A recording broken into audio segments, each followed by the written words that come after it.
the endowments that we have,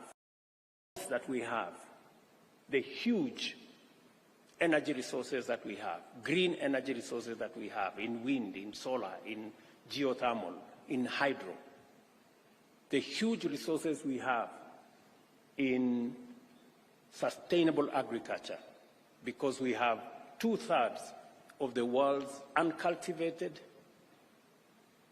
agricultural land. And with our demographic dividend, we want to position the continent of the future, the continent that is going to drive green industrialization, that assist the globe in making sure that we have not just green energy and green industrialization, but assist in decarbonizing the rest of the world. We all agree today that the conversation is no more and should not be the reality. It should not be a North versus South conversation, or rich versus poor, or the emitters versus the non-emitters. We need to find a win-win conversation that will make the work with the emitters work with the non-emitters, so that we can solve this problem. And hopefully, we are going to have that conversation, the beginning of that conversation, the day in Paris, because we need a new financing deal that will make it possible for all of us as humanity to realize the existential threat. This is not time for blame game. This is the time for us to work together towards a solution to save our planet, to ensure that we deploy all the resources we have. First time, those of us from the African continent are not going to complain. We're not going to lament to anybody. We want to have a conversation of equals. We want to have a conversation of the assets that we have. We have huge renewable energy assets. We have huge mineral assets that can be used to deploy hydrogen technology to sort out the power challenge that we have. The North can come with technology and financial resources, and we can have an outcome where everybody becomes a winner. This is the conversation we want to have. It's not a conversation about aid. It's not a conversation about loans. It's not about debts. It's a conversation about investment, where everybody comes with their assets. That is the conversation we want to have. We should be discussing a financial ecosystem, a new international financial mechanism that is going to have no lesser or greater partners, that is going to be a win-win, where everybody is treated equally. For those of you who are in the development finance sector, you know very well that today some countries access development finance at 10–12%. Others access development finance at 1%, maybe 0.5%. We are saying we should have an international financial system that treats everybody equally and that does not disadvantage others because of an element called risk. We must find a way of de-risking everybody and making development finance available to all of us equally.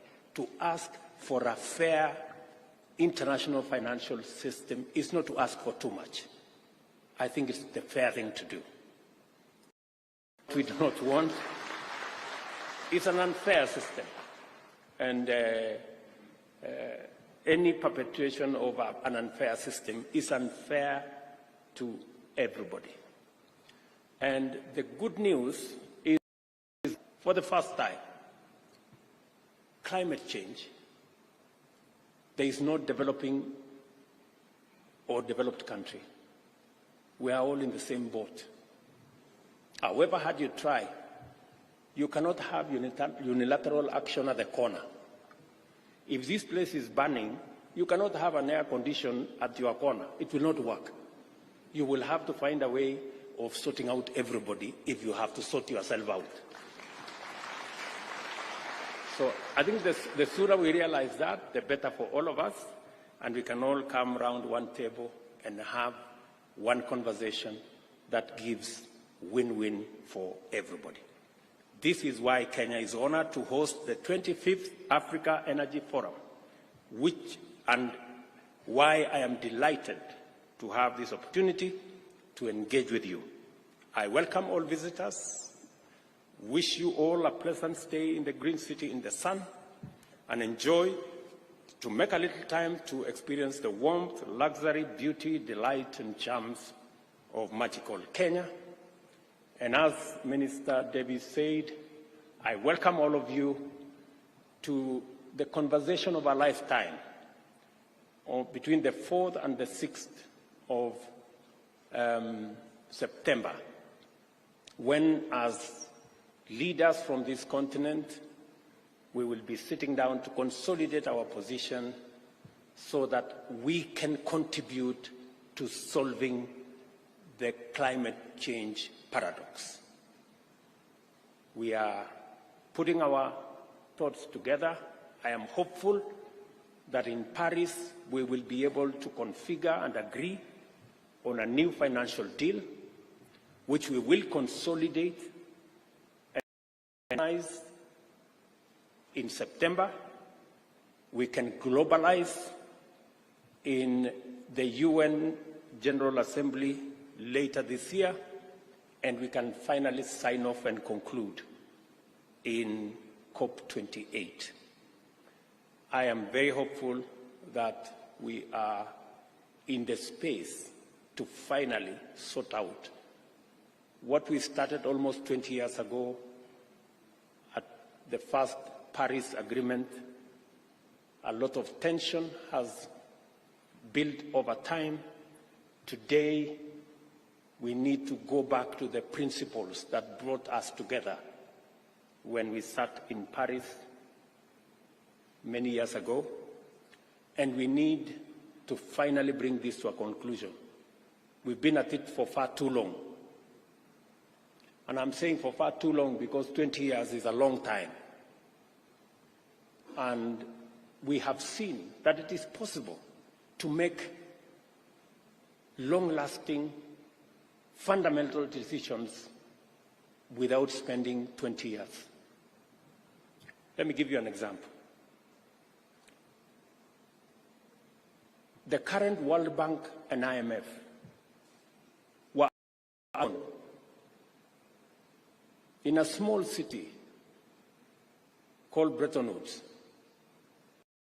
in a record couple of weeks. Today, it is 80 years old. It was agreed upon by 44 countries, I think, with about 700 delegates. When Germany was faced with a challenge, it took them one session to change their constitution and raise $110 billion for their defense. After the Cold War, Europe came together and established the Reconstruction Bank that today is European Investment Bank. Within 6 months, it was ready, and within 18 months, it was doing the business for which it was set up. We have plenty of time between now and COP28 to agree on a new financing mechanism that is climate sensitive. It's been done in weeks. It's been done in months. This one has taken years, 15 years. Don't you think, good people, it's time to bring it to a conclusion? I sincerely think it's time to bring it to an end. And COP28 it is, according to me. Finally, I look forward to engaging further with insights from the outcome of your engagements and wish you very productive deliberations and outcomes in your time here. The Africa Energy Forum is now opened. Thank you very much.